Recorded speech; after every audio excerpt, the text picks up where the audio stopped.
This is Howard Chaykin, and my feeling is, if you ask me, I could write a book about the way you walk and whisper and look. What am I selling? 11 o'clock comics. 11 o'clock comics is the place to be and the time to be there.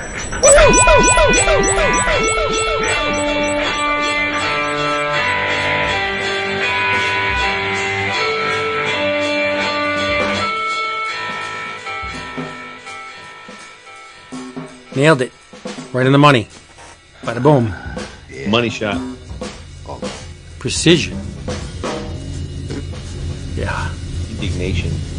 It's hard to do something repeatedly over the course of 933 weeks. It really is. I can't do shit over the course of 2 days, never mind that and stretch. I love that we continue to go the extra mile, because lesser podcasts would have just had a dap loop that you just played at the beginning of every. Which is infinitely easier. Yep. To just have it, paste it in. But no, we can't do that. Some days are going to be good, some days are going to be a little off. And, yeah, it's amazing. I don't like it when these words come out of my mouth, but it's the principle of the thing. Here we go. You have to have a unique woohoo every episode.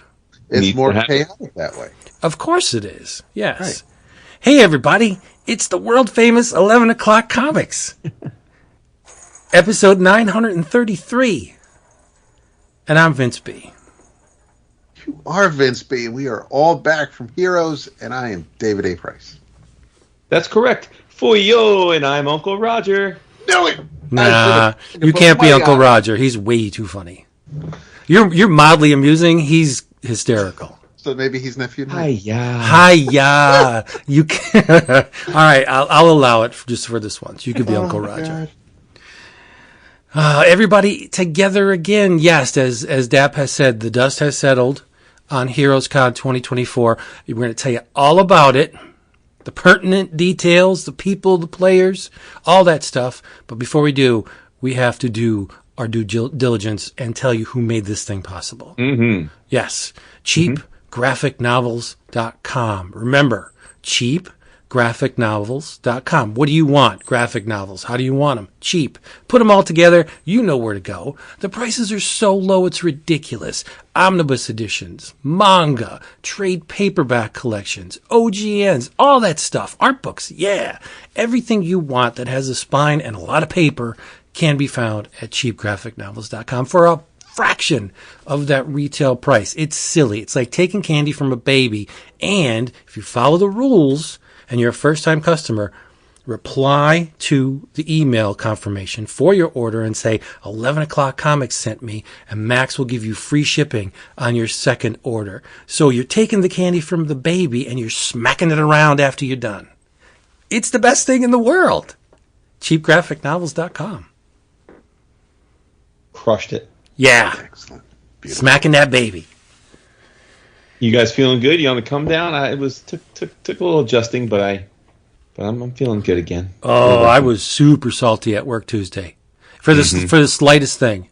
Like the paper needs to be changed. Motherfucking paper. And I was like, well, it's a natural thing. We use paper, so the paper needs to be changed. But yesterday was Heroes. And it was like the illusion of being in the beautiful fantasy land surrounded by comic books and the people that make them, and then you got to come home and do mundane shit that you don't want to do. It's very rough. True. It's rough. Yeah, it's very hard. I know we always do our damnedest, and we're surrounded by people we love and who love us, and we always have a good time every con. And I'm just going to speak for myself right now, but this past weekend, out of all the cons we've been going to as a unit over the years, this one was by far my favorite time of all of them. Nice. It's interesting you said that, because I was sitting there earlier thinking, I think this might have been my favorite con ever. But then I thought, it's probably hot takey. It's a recency bias. I think it is a hot take, yeah. Okay. Nah, because it was a great con, but you were touching me in my sleep and shit, and I just didn't. It wasn't going over well with me. We were never near each other, dude. Yes, we don't. Yes, we were. Yeah. No, it was a great con. It's kind of hard to beat the one where we got the tattoos? And Sure. because that's a lasting, that's a mark, no, man. But yeah, so every con, I think if I look over the years, every con I'm going to be able to pull a memory that's just going to warm my heart, make me smile. I have fantastic times every con. There's always going to be some highlights and some fabulous moments. But from start to finish, from when we got to Jason's Wednesday night until we left the house Monday afternoon, this was start to finish, because I know, and yeah, I'm sure, when we go back next year, something will come up, but I don't know if all the moments that comprised this past weekend can be topped. Yeah, definitely was. But I'm gonna love trying to top it. Right. But I mean, as far as just the people we saw, the times we had, the food we ate, the laps we had. Yeah, I know. I'm not trying to like lay it on thick with the foam or anything like that. But if you were there, then you know. And if this is a kick in the pants to get you to come to Heroes next time when we're all there, then by all means consider this an open invite. Get your ass to Heroes. Yeah, I mean, that's the thing. I think for me, the reason I was thinking it might be the best is because I was reflecting on it the last few days, and usually at a con, when we're done the con, I'm flooded with like the things that I didn't do, the people I didn't get a chance to say hi to, the people I feel like I didn't get to talk to as much as I wanted to, and again, a lot of those things are like not even necessarily valid feelings, it's just in the moment. But as I think back on this week's trip, I really didn't have that. Like I kept thinking, no, I feel like I had quality conversations, even if it was only one or two, or gave hugs or dapped up or, shared a laugh with pretty much everybody that I at least actively was seeking out to do so. Now, that doesn't mean there weren't people that were there that I would have loved to have seen or talked to that I didn't. But as I think and reflect on it, I feel like everyone I did see, it wasn't like oh man, I didn't really get a chance to chat with them, or oh man, I saw them in Artist Alley, but I never got a chance to follow back up and catch up with them. I just feel like it was really balanced in that regard, in part because I think we did a lot of socializing this year. We really did. Yeah. We walked around a lot. We went to a lot of group meals. We went to pretty much all of the big Heroes events, which is unusual for us. We always go to the auction, which we did, and we'll talk about that. But we also went to the drink and draw for a bit, and I think that we spent a lot more time at the Weston Bar than we had in at least the past con or two. So overall, I just think we spent more time out and about, and that invites more interaction. And it felt really fulfilling. I feel like I left having connected with the vast majority of people I'd hoped to connect with. This is true. But it did start off with a bang as we walked into the Western Bar. Well, but don't get there. Going. Right, because we have a segment to do. Lest we forget the segments. What are we drinking? I can tell you what well, right. It was a pregnant pause. My God, showbiz. I am drinking Sammy Adam. This one's called the Breakaway Blonde Ale. It's easy drinking, just how I like my blondes. Yes, sir. I am drinking Schweppes sparkling seltzer water pink grapefruit. Need to detox after a Bacchanalian week, and I am heading to Napa to celebrate the 50th in what's today? In 6 days. So needs to clean out the old liver for a few days. That makes sense. Mm-hmm. I figured. It was. I guess back on the wagon. I am. Well, since we are recapping Heroes, and it started a week ago, ish. I am going to enjoy what I brought two Jasons last week that, well, I was going to say that we all had, but Yeah. not really. Did. No, your tongue touched one molecule of it. But I'm enjoying the Michter's rye whiskey. Very nice. Yeah. So to get back to what we were saying with it starting off with a bang, this would be Thursday. This would be Thursday. We walk into the Weston Bar. And brother's going to skip Wednesday night, I guess. That's cool. No, what's Wednesday night? We went to your house and we talked. Nobody wants. Is that all we did? No, but nobody wants to hear about that. Yes, they do. That's what they actually want to hear about. I think they do. Well, if they want to hear it, they can hear the whole thing because I have the audio file. Oh my god! Let's just quickly mention that you guys came on Wednesday. We didn't record for once because we normally record, which you discussed last week that was the plan. That was the plan. We sat around the fire pit or one of the fire pits and just talked about life and caught up. Yeah, Brooklyn Blackout. And if you want to hear that, it will be released on the Patreon feed as a special episode. Love it.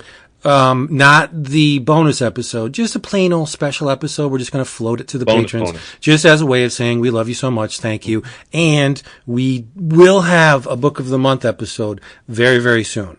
Very soon. Because Heroes is over. We have no excuses. We have to get a bonus episode out. But whatever. So Thursday we walk into the Weston Bar and our buddy Dan T, good old Dan, love him, is talking to someone. And I don't know who it was, right? I don't think, did you guys know who it was? No. No. And Dan is speaking and he said, Vince, this is Mark Buckingham. And I near lost it. Like, I don't like to show emotion on a good day, but being a foot away and getting narrower with Mark Buckingham, I almost lost it. I was in the presence of greatness.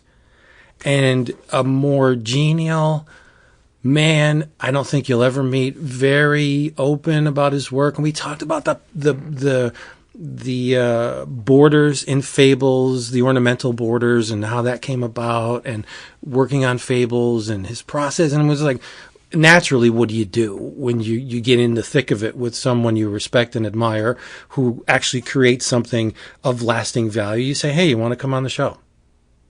And what did he say, Deb? He said yes. He did. Yeah. It was. He was a little. I'm not going to say apprehensive, but there was a slight hesitation because which we came across from a couple of people over the weekend. But for the most part, we'll definitely work out the logistics. He'll usually have a drink. As soon as he said that, we're like, then you're going to fit right in. So yeah, an absolute sweetheart of a man. I mean, really is. Like for a guy that has been, in my opinion, at or near the top of the game for 2.5 decades, 3 decades. Mm-hmm. And I know we often say that a lot of artists are their own harshest critics, but he was just like so unassuming, almost like he was embarrassed at how excited we and I assume other people were to meet him and that he was there, which is just so crazy to me. But that definitely, if you believe in karma, those early moments of arriving at the Westin were great karma because, like you said, the Westin where most of we always stay, but is where the majority of people stay because it's right next to the convention center, is undergoing a massive renovation. And we knew that before we arrived because once we landed, some of our brothers in arms texted us to say, hey, just so you know, it's all fakakta, the registration's up on the second floor, the lobby bar is closed. And we weren't sure what that was going to mean because the lobby bar is like Hero Central. I mean, that is generally where like 90% of the socializing happens because all the creators and many of the attendees and fans are all just hanging out. But anyway, we get there knowing all that, and we find out that the makeshift bar, while the big lobby bar is being renovated, is what used to be, well, I guess still is, but is their main restaurant, and they've set up a bigger bar in there. But we walked in there, and I mean, the first people I saw were our homies, our NC homies in Vander, and it was us and Mario, and Mario was there, and we were sort of dapping everybody up. And then, like you said, Dan T was there with the crew. But it was the bar was not crowded. It was middle of the day. It was the Thursday vibes, because the con starts Friday, are very low key. And that's the other cool thing about this, is that we really pretty much was almost like having a private cocktail party with our crew and Mark Buckingham and his crew. And it just felt really fun. And I thought, man, if this is what's going to... Yeah, and faked Dinesh. Like. Yeah, and then I got blown up big time. So I got... I go on one for this. So one of the other people in the crew was Iranga, who's a friend and a very talented artist in his own right, but also a major collector. I've known him for a bunch of years. So I dapped him up, dapped Dan T up, and then without missing a beat, Iranga points to another guy sitting in the area, the chair table area where Buckingham and crew were, and he's like, oh, you guys know Dinesh? Meaning Dinesh, aka Valiant Dinesh, aka bad idea Dinesh. Bad idea Dinesh. And we people may remember we actually had Dinesh on the podcast shortly after Bad Idea launched, but we had never met him in person, or at least I hadn't. So I, without hesitation, because Iranga saying, "Oh, this is Dinesh," I said, "Oh, hey," put my hand out, shook the guy's hand. I'm like, "It's great to meet you. You may not remember, but you did our podcast a few years ago. It's good to see you." And they're all looking at each other, just laughing. Well, it turns out that Iranga was just messing with me. That was not Dinesh. That was Mark Buckingham's art rep. And I was like, oh, man. So after we were meandering, mingling for a while, Dan T said, "Hey, that wasn't Dinesh, right?" Which I didn't, obviously. So I go back over to the area to apologize profusely. And before I can utter a word, Iranga points at me and says, "Be careful, guys. This guy hates Canadians." Because two of the people at the table were Canadian. So, Iranga blew me up hard, twice in the first 30 minutes of our arrival to here. Yeah, it was good to see. It was funny. It was funny. Yeah. But I felt really bad because when Dan told me it was Mark Buckingham, I kind of just took over and made Dan stop talking so I could talk to, and I felt a little bad, and Dan didn't. He said it was fine, but I just lost myself. That was a rarity. How many times in my life am I going to be in the presence of Mark Buckingham? We always say Fables is one of, I always say Fables is one of my all-time favorite comics, but I don't talk about it much because it's mine. Right? I don't like to share when it comes to Fables. There's a couple of books like that, and Fables is one of them, that it means so much to me that I don't usually talk it up because I save that for me, right? And it was just great to just actually see the person that puts down all those marks so wonderfully and amazingly. It started off with a bang. Let's just leave it at that. Yep. Yeah. And Jim Shooter getting drunk at the bar. That is true. And thanks to Mario.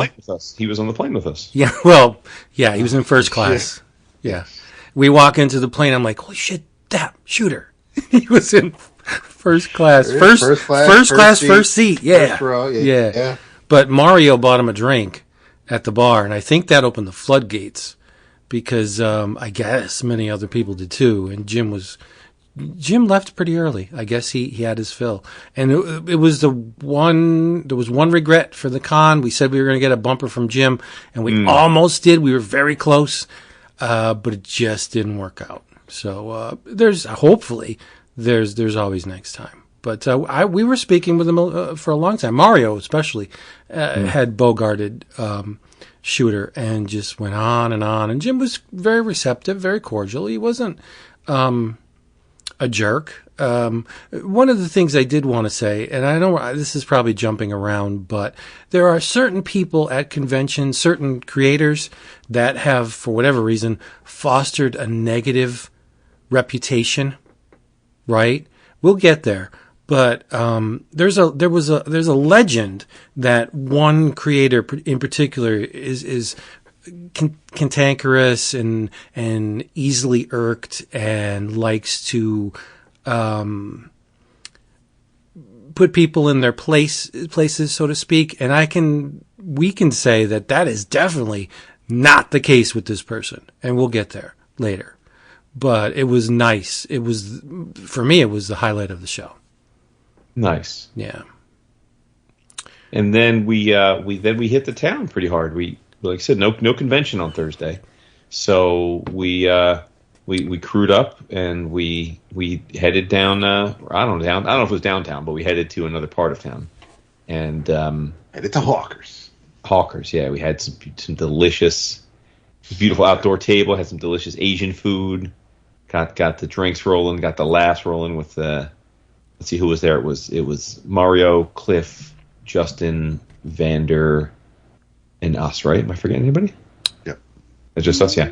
And we took care of business there, and then we slow walked it back from Hawkers to the hotel and stopped at, 2 or 3 bars? A couple bars? Yep. Yeah. A couple bars. Stopped at, couple dranky dranks, had the good feelings flowing. It was nice. It was real nice. And then, and then we headed back to the Weston Bar for more shenanigans. And Skottie was there, as usual. Oh, you mean at the Weston Bar? Yeah. Yes, he was. We did some repeats this time around because Sunday night we ended with Leroy Fox, but on Thursday walking back after dinner we stopped at Wooden Robot. Yep. Guys had some beers there and some wine, and then stopped at a rooftop bar and just really enjoying the evening air, enjoying the company. Like Jason said, made our way back to the Westin, to the bar, hung out there for a little bit. Saw a couple more creators as far as pre-games went, just planning out the rest of the weekend. But I don't. What the hell time did we even bother turning in Thursday night? It was pretty. You guys went to bed a little before me. That's right. Yeah, you stayed. Yeah, you stayed. I stayed up till the bar closed. Yeah. Another fixture of the bar is Andrew McLean. Seemed to always be at the Western Bar. Yeah. He and his wife. Yeah. Right. That's always nice to see. Massive beard, beautiful beard. Beautiful beard. Yeah, but one thing I think we skipped was if you're considering coming to Heroes, there are multiple ways to do that. And your con experience will be impacted either positively or negatively, depending on which way you choose. If you drive to the show, guaranteed you are not going to have as good a time as if you fly to the show and get a hotel in proximity to the convention center. Because there are a number of occasions over the weekend that we had returned to the room, which is right across the street, and brought books back or just, took a load off or watched Uncle Roger. Yeah, because it's right there. But if you take your car and, you pay to park for the day or the weekend or whatever, or get a little hotel off the beaten path, it's not going to be that Heroes experience that I think is the prime experience. When you're centrally located near the convention center, everybody leaves the con and then gathers at the Westin or a hotel there. It's just, you're in the thick of it when you stay in proximity. Whereas if you just take it upon yourself, like if you're going to a concert, you drive there, you park, you go to the concert, you go home. Something like that is not going to give you the true Heroes experience, I don't think. I think that's very fair. Yeah. We also forgot to mention on Thursday, because it was a big part of it, was we went over to the convention center to get our badges. Yes. This thing of badges, and saw like a grip of people, man. Saw our British friends, Cliff and Tony. Yep. Saw Steve Mannion up Good in old that line. Steve Mannion, creator of Fearless Dawn. Talk about a beard. Yeah, that's a crumb catcher right there. Yeah, I'm going to buy my man a sandwich next time I see him. Yes. He's very thin. It is true, he is. Yeah. Rolled up, we saw, that was, I think, the first we caught up with Brian Clark and Savage, like all those guys, right? And found out about the new walkway to the convention center where I held the door for Rick Parker and his wife. Mm-hmm. And what was neat is that there was at least one creator that one of us spoke to that we didn't know that was a particular creator that we were actually speaking to. More on that later, but yeah, I'm a dumbass. I'll just tell them now. okay. One of the booths had this wonderfully genial older man, and he had a copy of the Captain Marvel Monster Society of Evil book, which I have been searching for at a reasonable price forever. This one was still sealed in the mailing box. He wanted $350 for it, which was it's worth that, but I didn't feel like paying that, right? So I'm speaking to him. We're talking about comics and all this other stuff, and I'm walking away, and Mario says to me, "Do you know you were just talking to John Workman?" And I had no idea. I thought I was just having a conversation with another person, someone who was just manning a booth. I didn't know that his name tag or his little placard was John Workman was on the other side of the booth, because I approached it from the side that didn't have his name on it, and I was gobsmacked. So I went back later in the weekend and just told him, like, I'm sorry, I had no idea that you were John Workman. And then we started talking comics and process again. And wonderful guy, really nice guy. And his wife was equally. She's yeah, she was a peach. So, and I think that was his son. Because okay. Yeah, I believe his son is also named John and is also a letterer. Don't quote me on that. I'm probably confusing things, but and John has worked for everything. I feel like I have seen John Workman Jr.'s name somewhere, so you might be right. Yeah, but I mean, and again, I just thanked him for, hey, thanks for all that great lettering that made Thor and all the other comics you worked on even better. And one of the reasons why I claim this to be one of, if not my favorite account to date, is that John didn't have any business cards. So he wrote down his name and his email address so we can get in touch with him and to set up a time for him to maybe stop by the show. And I'm just besides myself, because here is one of the best letterers in the business, and I have his handwriting in my notebook. Yeah. People at home, don't take this the wrong way, but leave it to the Jew to get a John Workman commission for free. That's right. Yeah. Basically, it's a John Workman commission. He wrote something on a piece of paper, and he gave it to you. Yep. Yes. Mm-hmm. That's not the only time that somebody gave me something in lieu of a business card this weekend. Aha. Yeah. Because we were we happened to be walking by or chatting with, who were we with, Vince? Richard Case. No. Yes, that is the creator we were talking with. But there was somebody, one of our crew, with us, but we were talking to Rich Case. Actually, yes, because we were flipping through his. He was showing. He was telling a story for Inktober, and it's a beautiful story. Pango and Lynn, and the artwork is absolutely phenomenal, and he sexy too. It is so sexy, and we were, and he actually had sold. I think number 16, page 16, day 16 of the original art. So he has the a book collecting the 31 days telling the story. Unfortunately, he did not have a business card. We were going to exchange business cards. He did not have one, so he wrote down his information inside the in air quotes sketchbook, and so we'll be touching base with him as well. That's a $20 business card. Yes. On really nice paper. Yeah. But the thing about the book is he did the story for Inktober and incorporated the number of the day into the illustration. Yeah. So on day 13, he did something with 13 individual things within the illustration. On day 14, he did something with 14 individual things. And so on. You get the idea. And it's on sepia paper, but the dialogue balloons are in white. And it really pops. It's a beautiful, beautiful book. It is. Yeah, should have asked him for a business card. So, there you go. Yeah.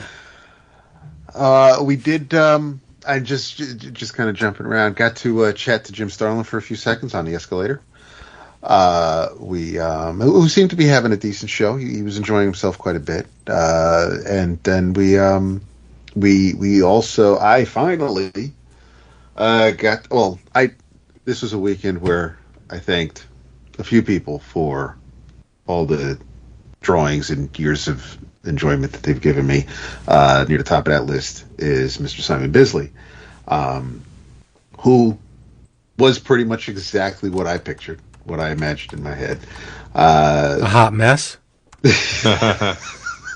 No, he was a hot mess. Had to have a Bisley-related intervention later in the week. Yeah. But I see. I like it when they keep it real. Yes. And you'll hear his intro to the episodes very soon. But what he said was, "I don't know these guys. I've never listened to the show, but that's perfect. Just keep it real. Don't try and feign interest or experience. Just lay it in. I don't know these guys from Adam, but they seem okay." This is as good a time as any to mention that after probably like 2 years worth of cons of us being pretty horrible at following through and getting bumpers for the show, we did our thing this weekend. We did. Yeah, we got a good, like 30. Yeah, we had set a goal, I think, of 50, and we didn't hit that. It was actually 60, but yeah. It was a 60? Yeah. Okay. Well, we didn't hit that, but we did get near, I think, round 30, which I'm pretty happy with in retrospect. Well, there were 3 that we attempted to get, and there was. Because you guys were always trying to get the interest from the old heads. The old heads. But they matter, and they're still valid. Yes. But they it was either performance anxiety or uncomfortability or just plain apathy. They just didn't want to do it. And gotta bang out this head sketch. Don't bother me now. Yeah, John Workman said, "My throat's a little scratchy." I was like, what is that? That's a Brady Bunch excuse. That's what that is. Sure, that's okay. I mean, I still love him. You don't want to do it. That's fine. Yeah. Sure. George Glass, right here. But it was phenomenal. As far as the fandom side of it and the collecting side of it, I thought it was a more robust experience than 2 years ago. There seemed to be a lot more vendors. Shopping was, by all accounts, not just you, but everybody that I asked said the shopping was in significantly better than 2 years ago. Yeah, but it was a mixed bag. For every booth at which we stopped where we found something, that we immediately bought, there were at least 1 or 2 that were pricing books in the ridiculous zone, right? Like, say, I don't know. I'm just throwing something out there. Like DC versus Marvel in single issues for like $60. What is the problem here?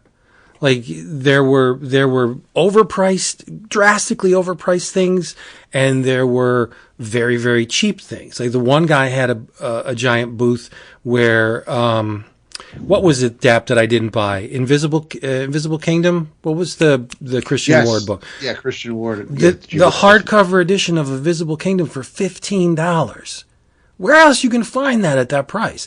I got an EC library from the Fantagraphics reprints, the black and white one. That's a $35 book. I got it for $10. That's insane, right? But I mean that is pretty much the standard for Comic Cons. You're always going to find someone that's trying to make a quick buck on a sucker. And then you'll always find a number of vendors that just want to move stuff. They just want to clear out their inventory so they can get more and sell more, right? I bought the Fantagraphics EC history book for $15, and the guy said, "I'll just give me 10." Like, that book goes for way more than that. And he just gave it to me for $10. Like, that's the kind of atmosphere. You never know until you start thumbing through the books. As soon as you see a book that you know is not a $100 book, you're like, okay, I'm in dangerous territory here. We're just going to go to another booth. But I mean, the shopping was really strong this time around.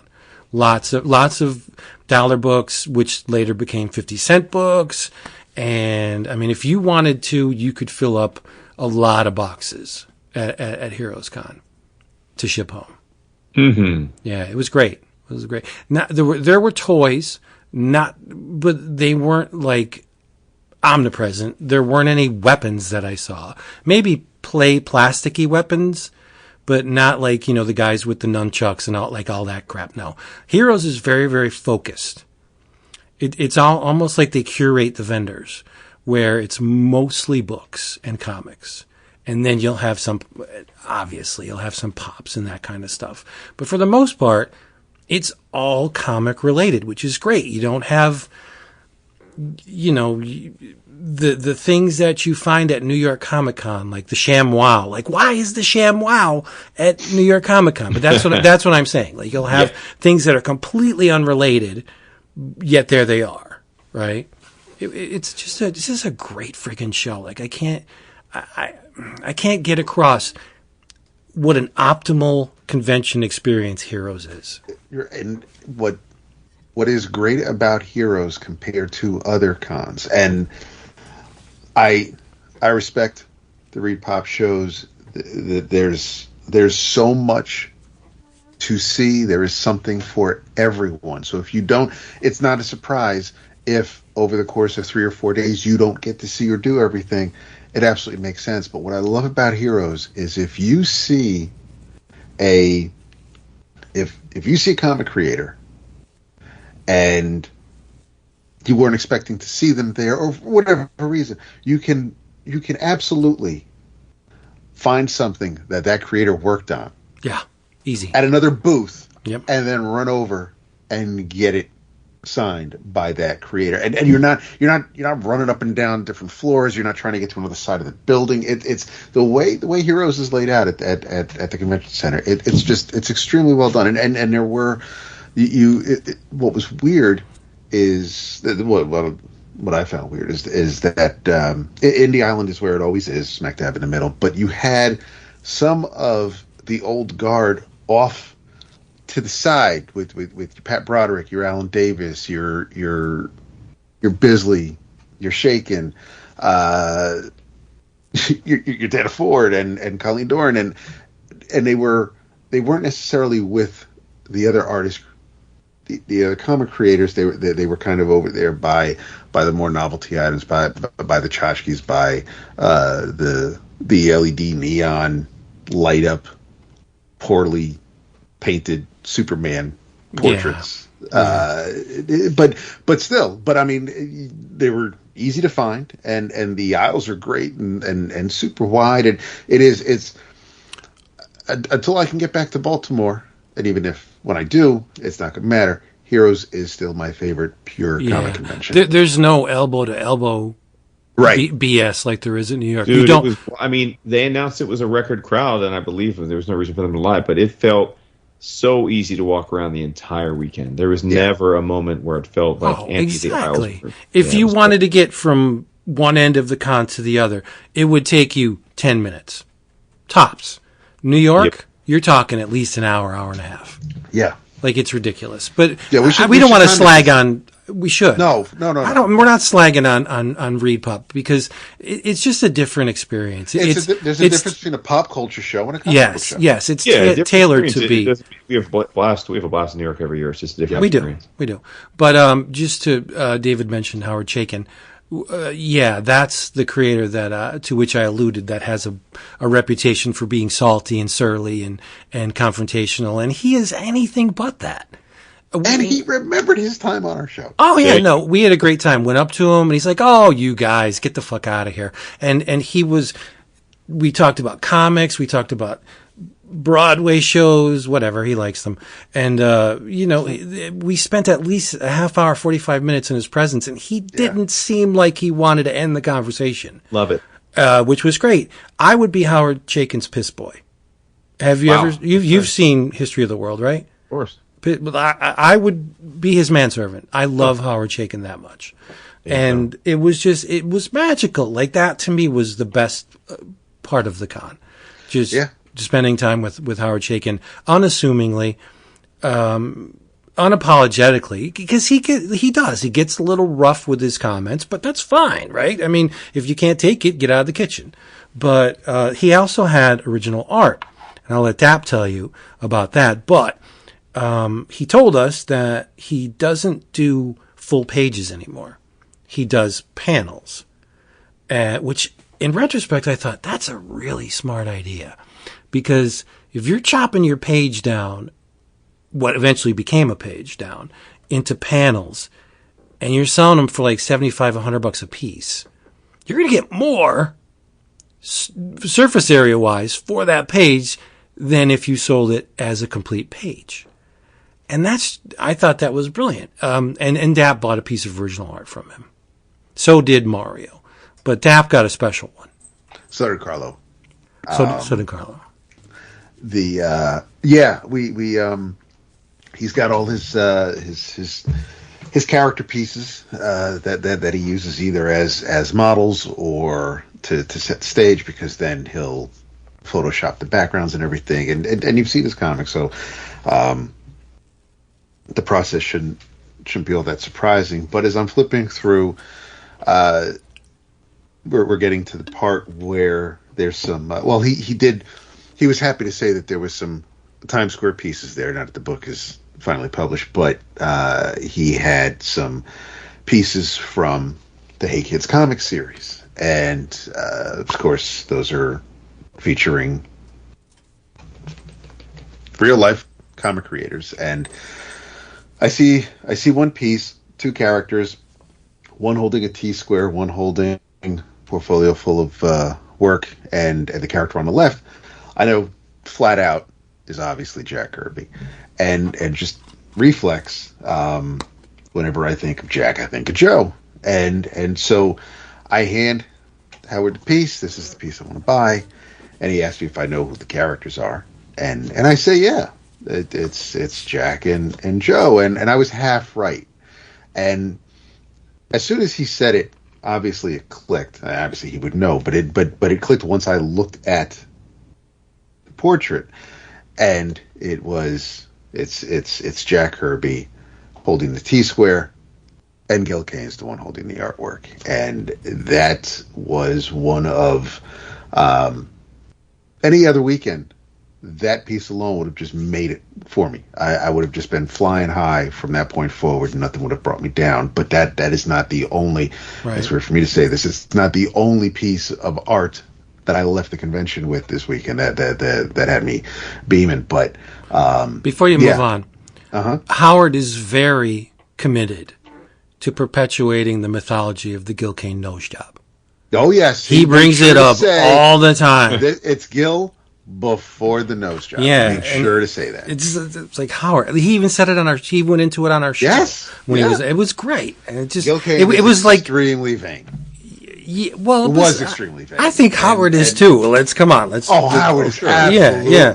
But it was like the continuing adventures of Howard Chaykin, because the stuff that he brought up when he was on the show, some of it he continued when we were talking to him in real life. It was great. There should have been fairies flying around my head, dropping glitter all over the place. That's how magical it was. I just love Howard Chaykin.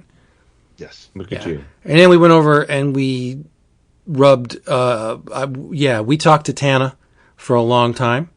Well, when we finally made it over to Tana's table, she had a bit of a group there with Kevin Quaz and Tim Meekins. So when we stopped by, Tim also had gifts, and one of them is something that I'm absolutely floored by. He went above and beyond with the whiskey, but because of that, we all, the five of us, including Tana, had a shot. Well, not necessarily a shot, but we all sipped on some Johnny Walker Blue, which was then followed with some Jameson from Tana's flask. So it was a whiskey weekend for Vince. I couldn't be happier. Yeah. And we just had a beautiful time at her table. She's doing a deal right now where you can roll a D20, and if it lands on 20, you get your pick of a print from her table, and we did get a winner actually. Not with the five, not with that group right there. But yes, somebody did end up winning a piece. It was the beautiful, was it Dungeons and Dragons? Yeah, it's a D&D panorama in black and white that you can color. Yes, yeah. Well, I know JJ won one. Is that who you're talking about? Because JJ rolled a 20. No, Ray won one. Yes. Oh, Ray won one. Nice. Yep. Yeah. Because JJ also won. I know that. But it's Where's Waldo level intricate. Like, it's just, I asked her, like, how long did you take to do this? And she too long. Way too long. So, I mean, it's a beautiful piece, but it's very involved, and there's visual information everywhere. Yeah. That was her first Heroes, and she had a blast. Yeah. Jason, why don't you tell them the handful of art you picked up? Yeah. just a meager piece. Well, I would say again, and I don't think this is hyperbole because I really think it's true. I think this is the best art con I've ever had, and I don't think I'll be able to match it anytime soon, if ever. Well, you started with a bang. Yeah, so I mean, I got a bunch of amazing art, and I always hate to downplay. Like when you big up certain things, it sounds like you're downplaying other things, and it's not my intention. But there was this con had a number of grail or really coveted situations that all kind of came together, some planned, some not planned, that just made it really special. The first, which I think you're alluding to, is that I had ordered in January. I had gotten on Alan Davis's at-home commission list. Alan had never done at-home commissions until the pandemic. He took a list in probably 2021 for the first time because he, like everybody, was stuck at home. And I got on that list because I couldn't imagine the idea of an Alan Davis piece that was inked by him, because, as most people probably know, Alan generally pencils, and a number of great inkers in their right ink him generally. But in this case, since he was home, he was going to ink himself. So I got an amazing beast, love it very much. And anyway, so start of this year, they opened up another list. Paul Greer is his rep. He opened up another list, and I got on it sort of as a treat myself for my turning 50. And there was no assigned deadline to it. It was understood that he would get to it when he could, and I was totally fine with that. So for all I knew, it could have taken a year or two. I really had no idea when it would be ready. But Alan Davis was one of the guests at Heroes Con, and shortly after the con got started on Friday morning, I received a message from Paul saying, "Hey, great news! Alan has your domino complete, and it's here with him." So I was like, "Oh man, like that's incredible!" Because I wasn't even counting on that, and yeah, so I rolled over and I got to meet Alan, and I picked it up. It's amazing. It's on the Slack for those of you that want to see it. It's also on CAF if you're not on the Slack, but shame on you for not being in the Slack. And I got to thank him for his work. He was had a very long line, so I couldn't talk to him for too long. But the thing that absolutely floored me is that he tells me, as he's handing me and signing the piece to me, that this is the first time in or out of comics he's ever drawn Domino.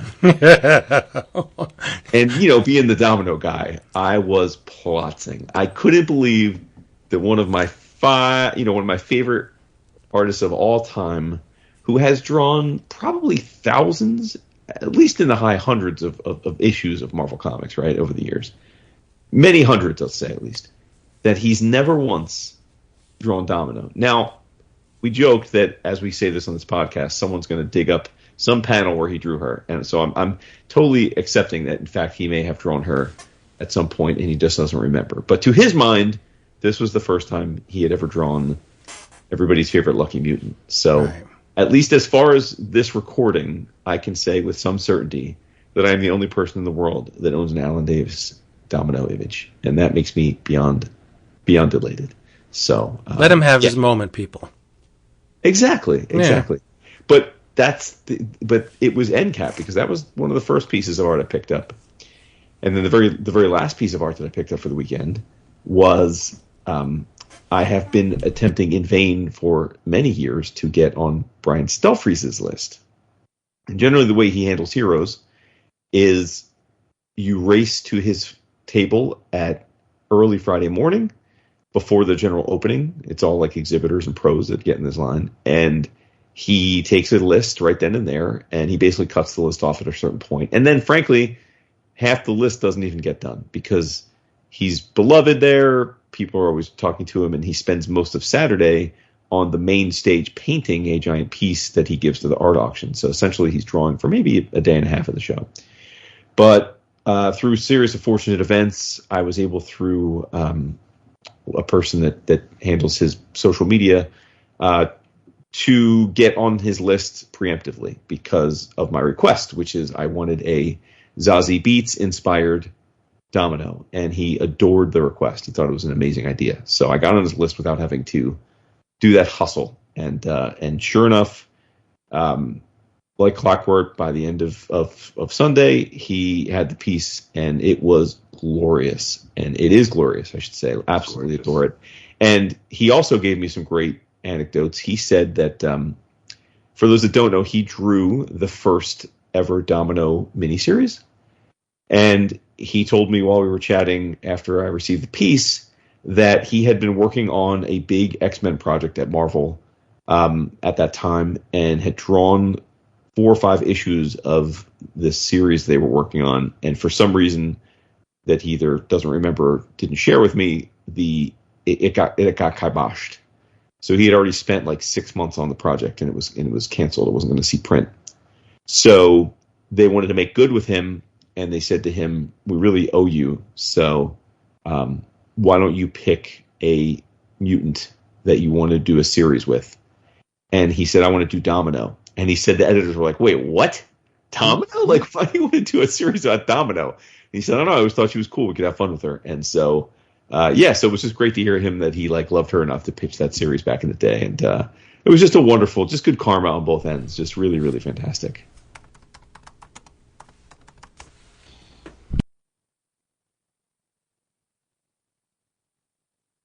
Dap got a piece that was very special to him as well.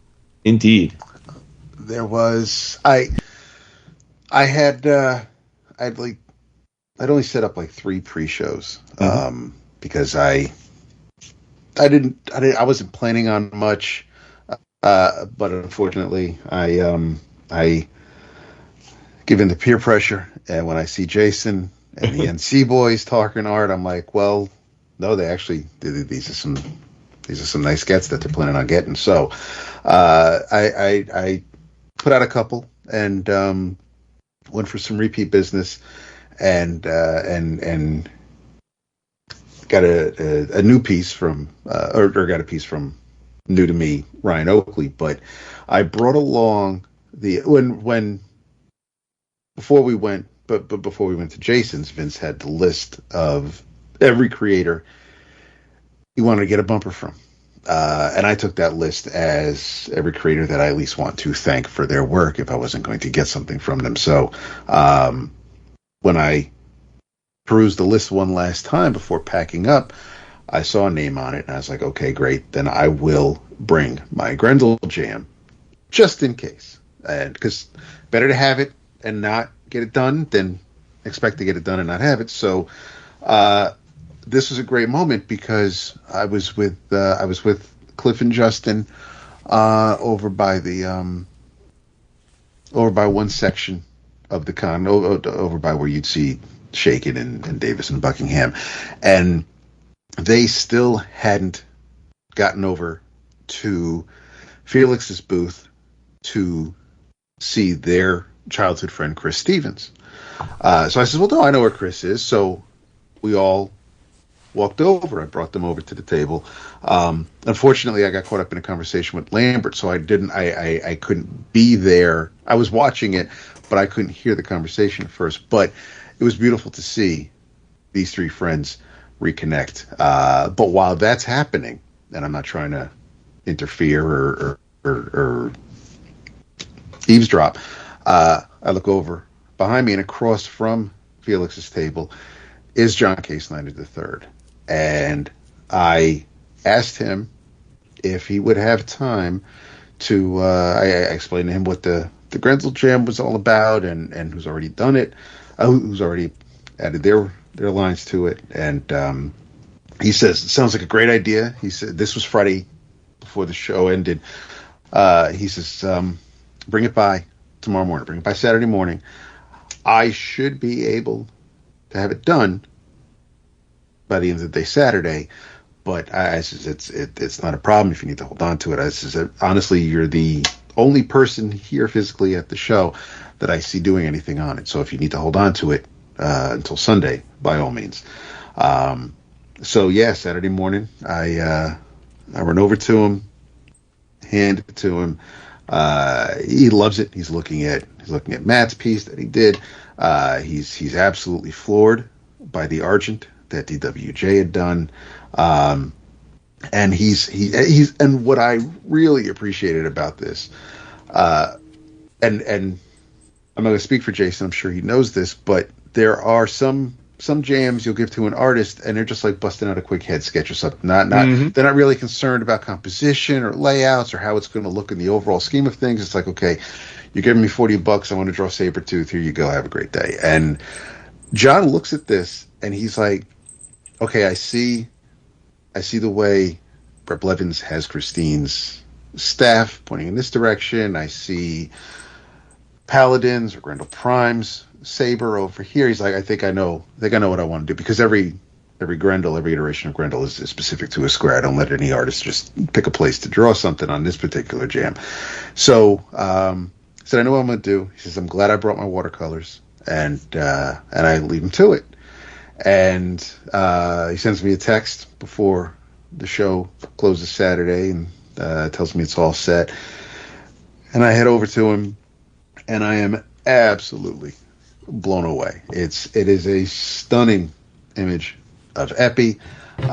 He explained why he chose this particular pose and how it works with everything. And he even suggested, and I'm gonna look up the info this weekend, but he suggested that I reach out to Bernie to take care of the Brian Lee Sung square, which I think is a phenomenal idea, because if I can, and he's looking it over and he's like, oh, it's too bad Tim's no longer with us. He could have been able to do Orion. And I mean, I already have two people who have worked on the property on the jam. So if I could get Bernie, that would just be amazing. That I have to figure out the other piece. But it's that.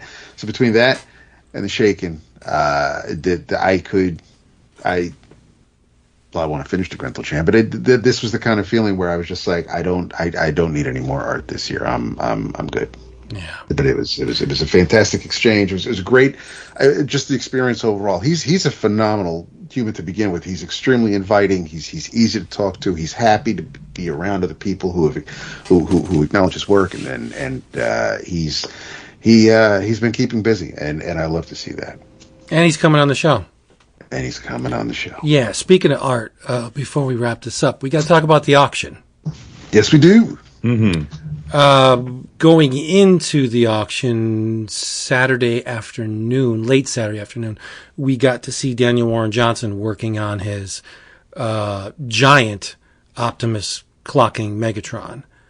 And just the pencil stages, and then he started to throw on some color. We didn't see too much of that.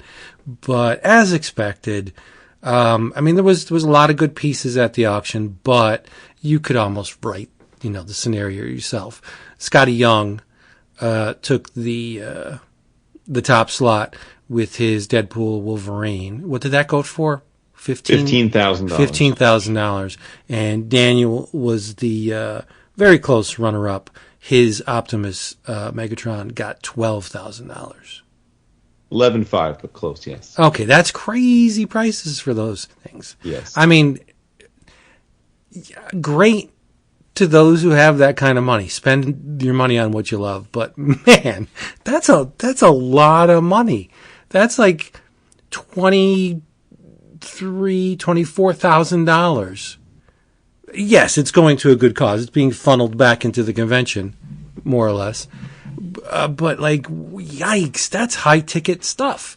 And then both of the pieces, they were good. I thought they were good, but wow, you said it. You could bought a Kirby page for that, and I don't think either of them would have side-eyed you if you did buy a Kirby page instead of their work. Right. But I mean, it was fun. We were having fun, drinking, and we were in the front row this time, and quips and camaraderie. It was a wonderful experience. Yeah. Shout out to Matthew, who found us on the auction floor, introduced himself, long-time listener. Absolutely lovely chap. He sat down next to us, and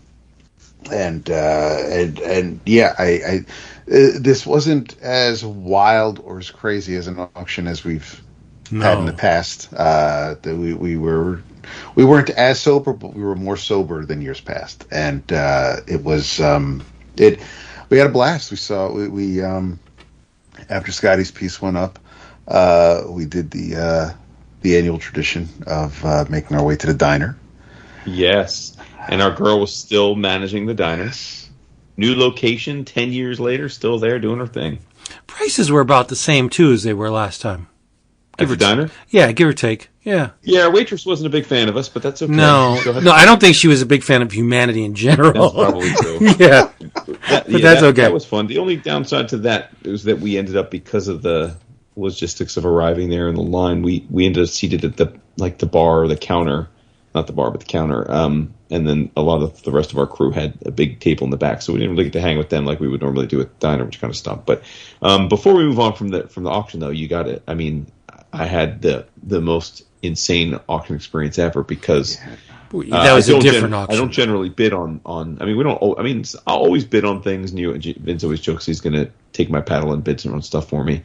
But in this case, for the first time in a long time, I came into the auction Saturday night with a very strong expectation that I was going to be bidding hard on a particular piece, which was Jesse Lonergan had been posting for a few weeks on his socials that he was working on this massive character jam, and it wasn't, I call it a character jam because it wasn't just comic related. It was characters from pop culture, ranging from movies to cartoons to anime to manga to American comics to toys to, everything, really anything from that strokes that nostalgia from our childhood all the way up to modern times. It had things like Luffy and RoboCop and, Alien and Predator. It just had like anything you could imagine, right? It had Throg, and it was wild. There were probably 150 plus characters on this thing. And I thought, well, damn, this is something I really want to get. And we had been taking straw poll amongst ourselves and other collectors about what we thought it would go for.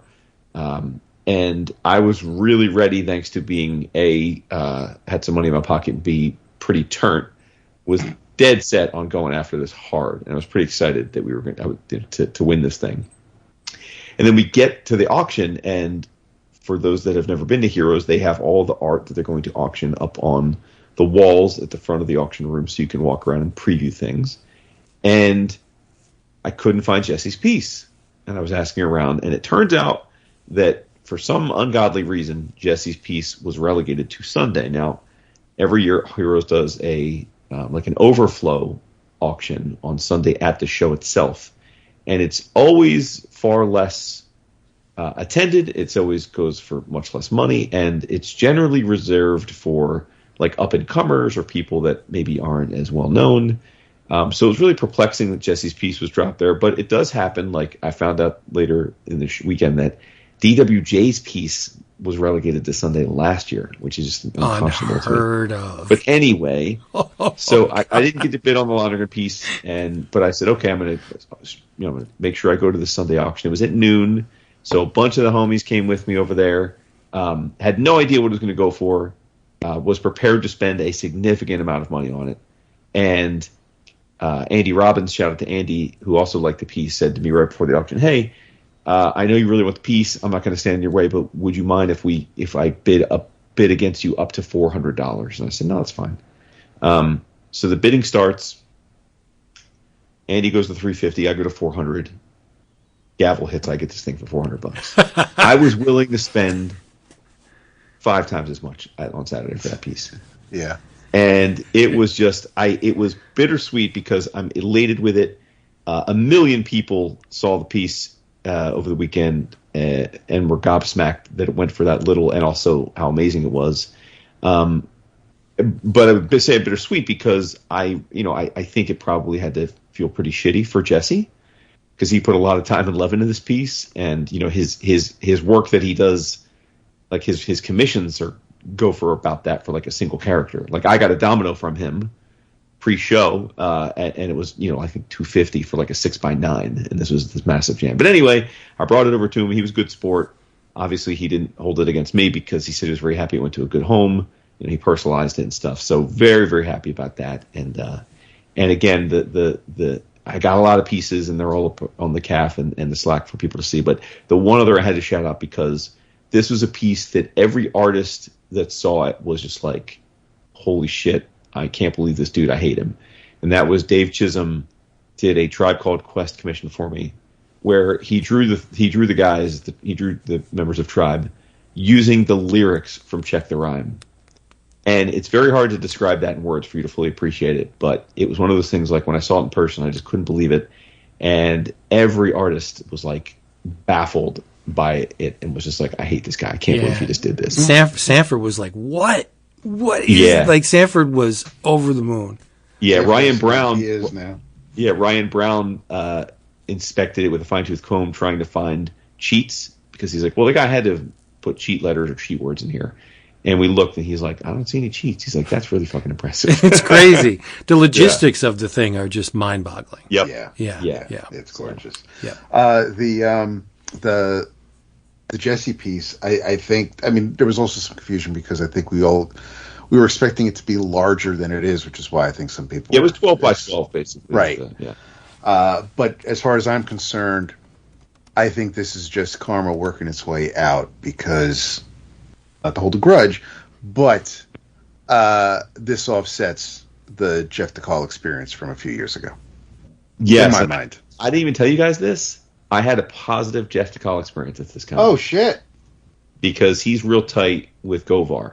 They're super tight. Right, okay. And I was chatting with Govar, just sitting chatting with him. And he came over, and he was like, nice as could be. And we were talking about different things. And he was he has to look at my art. And he was like, we're like, oh, man, he's like, you have some incredible stuff in here. And I brought up I was like, I'm gonna bring it up. And I told him the story, and he's like, and he just looked at me and goes, that was a dick move. I'm sorry about that. So, nice. We have cleared the air with Jeff. That's cool. It's a decade later. All right. Good karma all around. Moving on. Nice. Yeah. Cool. Now, I feel like I want to shout out all the people we hung with, but I also know that if we do that, we run the risk of like upsetting anyone if we forget to shout them out. Right. Yeah. So where do we stand on that thing? We stand that if we engaged with you over the weekend, we love you very much, and we thank the gods that you were there to spend time with us. Okay. This is like an hour show, buddy. If we go through everything, it'll be like but it feels wrong to recap the weekend and not like. I agree with you there. Yeah, nothing's more interesting to listen to than a list. That's not the point, the best. It kind of is because the community that we have, the listenership is far greater. So to yes, I understand that, but again, not all listeners are created equal. Of course they're not. No one ever said that. We love them all. We're grateful for the friendship that we have with these people, and we love them, and they know who they are. Right? The con would not have been anywhere near as rewarding as experience without our family being there. And if you do go next year and there is another event booked at the same time as Heroes, you too may be able to share a stairwell with Justin Jordan. Yeah. And you'll hear that too. There were just some insane and completely baffling and wholly entertaining moments. Even Andrew Pepoy waiting at the elevators and hoping that they're going to make their dinner reservations on time because, again, that same event is clogging up all the elevators. And there are so many he people claimed up. He claimed up, though. I pumped him for information. I was pestering him because I want to know. For the listener. Just because you want to know, he didn't want to tell you. I don't care. Awkward. He will tell me one of these days. It wasn't awkward. I don't even know if it's awkward. You didn't know. How was it awkward? I showed You kept asking him. I showed interest in him and his work. Table later and asked him again. I sure did, and we talked for like a half an hour. Yeah, about music. My man's sitting there like, "Do you fucking work for Bleeding Cool? Is this fucking Rich Johnson?" Right? No, here's the deal, people. I wanted to know why Bongo suddenly stopped publishing. Spur of the moment, bam! They were publishing these cardstock cover one-shots. Everything was upscale. It seemed like it was going great, and then all of a sudden, nothing. And I said, "Hey, Andrew, what's the deal? Why did Bongo just suddenly stop?" I can't talk about that. And I said, "Okay." And then we talked about... And it would end there for most people. Yeah, and then I asked him again, really, like, what's the deal? Like, why? And he wouldn't tell me. So then we went back to his table, and I was just like, all right, I won't ask you. And then we talked about music, and then I said, really? Why did Bongo stop? It's a thing. I have to know. By the way, for the record, in the time it took to tell this Pepoy stalker story, we could have shouted out a bunch of people. Yes. Well, then do it. Just do it. Just do it. Because I can't remember because I'm old. You're not that old, dude. I don't take account of my surroundings. So just shout out who you want to shout out. I find that amusing. You're not wrong, but I just find that it's an amusing bit of self-reflection there. Well, okay, I don't have a list, but I'm going to go this way. Hold on a second. All right, Anthony G. We got to meet Jonathan Wilbur. Got to see Rod, Dan Bryan, Kevin Quass, of course Ray, of course Flippa Dippa, Arnie, Savage, Brian Clark, Newbury, Raj, the Wilson brothers, Tim Meekins, Tony Esmond, Cliff, Cumber. Got to meet JJ, KJ. KJ, yep. Yeah, JJ and KJ, different people. Of course, you mentioned Dan T earlier. Dan Bryan came and did his damn thing. By the way, a big conclave of all those people just mentioned had a very long chat about the ontology of rating men in the gay world. That was very fascinating. Yes. We all got labels. What am I? I'm a leather daddy? You're a leather daddy, yes. Nice. Yes, you are indeed a leather daddy. Great. Let's see who else here. Damn, I almost forgot Caleb, of course. Bill Z. Was it Steve? Is there the comic book bears? I think so. I think Steve's the third. Yeah. Let's see here. Just scrolling. I'm scrolling. Vince, relax. Makes for great radio. But once you start, you can't stop. It's true. Once you start, you can't stop. It's kind of like fucking. Sometimes you can stop that if it's just not. No, why would you? No, you don't stop. No, you don't stop. Mitchell. Right. Mitchell. Yes. Oh, Carlo Escada. Yep. I'm just scrolling through the pictures, people. That's what I'm doing. If you're all wondering why I'm just looking at all the pictures here. Make sure we covered everybody. Dan T, we already shouted out, but let me just make sure I get him in there. We didn't talk about the Ed Pisker. I don't know if you guys talked to Pisker's family, but I did have a nice chat with Jim Rugg. I went up at one point and just said, hey, sorry for your loss. He was a ridiculously talented individual. Absolutely, but Jim seems to be doing okay with it, all things considered. All right, hold on. I think we're nearing the end. I think we got most everybody here. Again, If we didn't get you, it's not because I'm... Oh, Hassan. See, I almost... how the hell could you forget Hassan? I was going to say, I almost forgot Hassan, which is ridiculous because we had like 10 meals with him. Okay. I think we're getting there. I might tap out here. Let's see. I can feel our numbers rising. It's amazing. Oh, stop it. Stop Vander it right for 15 now. minutes. Good old Vander. Well, we said that at the beginning. Cliff. Yep. That was our dinner crew, and obviously Mario stayed with us. You think of more, I'll do the pitch. Hey, everybody! Thank you for listening to this. We hope you'll come back next time. In the meantime, Check out our sponsor, cheapgraphicnovels.com. Everything you want at the price you want to pay. OGNs, trade paperbacks, manga, omnibus editions, all that stuff. Beautifully packed, safely, shipped right to your door. You're not paying a whole lot. cheapgraphicnovels.com.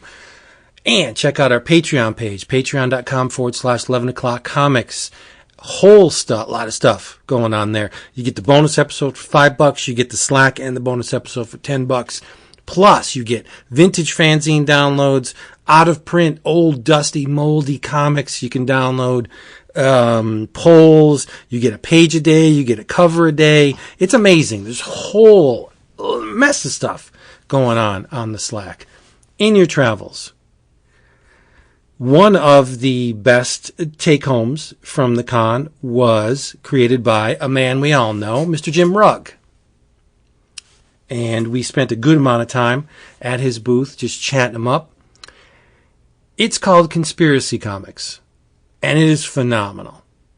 It's an anthology printed on faux weathered paper, make it look all old and busted. The lettering is in the EC style, which I thought was perfect. There are 3 stories in this thing. First of which is The Mystery of Pittsburgh Ghost Bomber, which is the tale of a mysterious disappearance of a B-25 bomber that crashed into the Monongahela River on January 31st, 1956, and the conspiracy theory surrounding the event. They've never fished it out of the river. Is it still there? Who knows? Then there's a strip that probably made David squeal.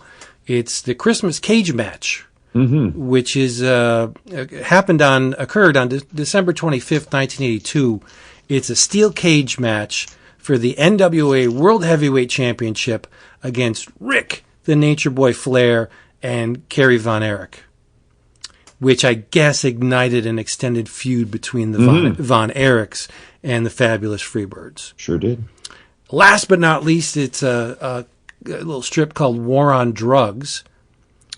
When George Hunter White, who was an agent of the Federal Bureau of Narcotics, he pisses off the commissioner, Harry Ainslinger, and he's shipped off to Seattle, where a lucky caller opens the door to a dangerous bid to infiltrate the Hip Sing Tong, the most powerful Chinese drug cartel in the U.S.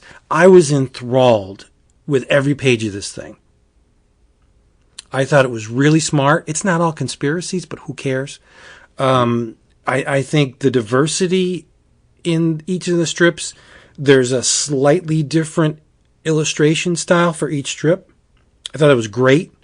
Jim is I don't want to say master because he's young and I'm envious. So he's a really solid craftsman.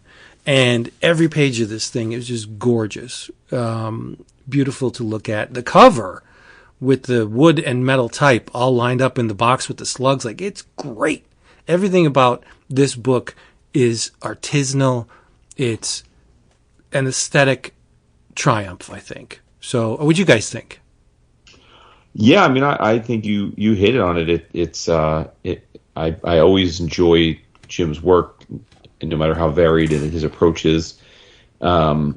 This to me was very much a spiritual sequel to True Crime Comics, because that also was a 3-story true story comic that he made. So it felt almost like issue 2 of that, even though this is not, this is got a little bit of a different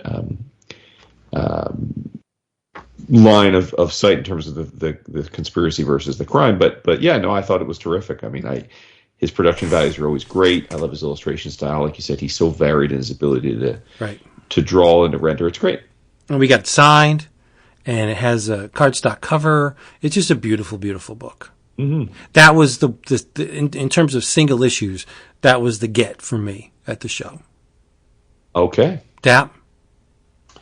Yeah, it was one of the things that I definitely wanted to leave the show with. I wanted to make sure that we got to see Jim early enough where I didn't want to risk it selling out. I enjoyed the anthology a lot. I remember the the Christmas Cage match and the fallout from that was probably my favorite story of the three. The War on Drugs was good too, but I also bought from Jim his wrestling zine, which is basically, it's not so much it's not like it's a traditional magazine. It is just a bunch of drawings of different wrestlers from the years, whether it's Dusty Rhodes and Tommy Rich or Asuka, or it's some what ifs are thrown in here. It's a beautiful magazine, complete with the Apter Mag logos cut out and taped along the wraparound cover. So that's my in your travels to make it a Rugorama. But yeah, the Conspiracy Comics is absolutely fantastic. Order it if you haven't. And if you like Jim's drawings of wrestlers, whether they're on ballpoint pen or whatever medium he has hanging around to draw, then by all means get this as well. Nice. And Minor Travels is also Heroes book related. I received copies of 2 books from friends of the show. The first being the Blood Magic Tales Ash Can, which was made explicitly for Heroes. Yo Kuri, who we all know from the Felix dinners. He's a fellow finance gentleman, but also a great artist.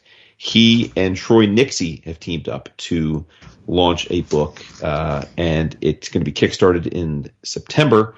But he did an ash can, which shows off the first 8 pages, and it takes place after the 1929 Wall Street crash, and we find out that there are blood magic gangs in the world, and there's this mysterious guy. He's kind of like a Fagin from Oliver Twist, sort of, named Cyrus, and there's sacrifices and dark magic. It's a very alluring tale, and I can't wait to read more.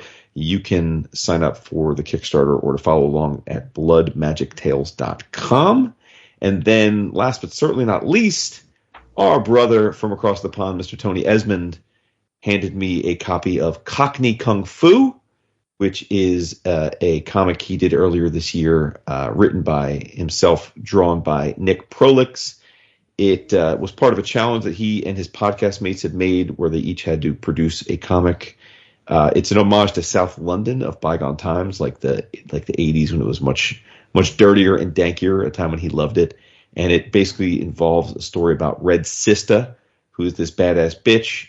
We meet her. She beats up a dude in a for-profit pit fight named The Hay. Then the bosses who run the fighting club offer her a job to rob pull off a heist with a crew, get the gang together. We meet Digby, Custard, Nookie, and Benny. Shit goes wrong, tits up. They make their getaway, but the crew betrays Sista. And while she's knocked out, she has this crazy dream about fighting massive amounts of ninjas. And when she comes to, she realizes that she's been betrayed, and she's getting ready to try and enact vengeance. But she's intercepted by a nefarious street gang of tough toughs who have no idea what they're about to get into because they don't realize what a badass she is. And that's how the issue ends. It's wonderful. You know, Tony's a very funny dude. We've talked about his other indie comics a lot. And I love that he brought me a copy from the latest. So there you go. Nice. I didn't read mine yet. Well, you need to. It's awesome. Cockney Kung Fu. Of course it is. Mm-hmm. Yeah. All right, everybody. You know the drill. Get to a shop, buy some comics, read them, talk about them online, come to our Slack, talk about them there, and fall in love with all the people.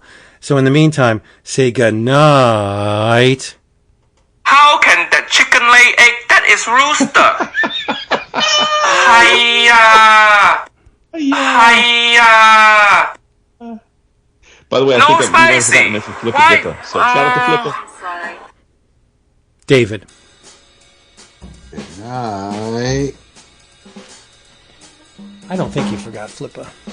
I wasn't sure, though. I couldn't remember. No, you didn't. Damn it. I wish I read the Cockney Kung That's Fu. what it isn't. Ayo. David. Yay, nice. Tell them you love them. We'll be Love back. them. Really love you all this week in particular. That's it for that one.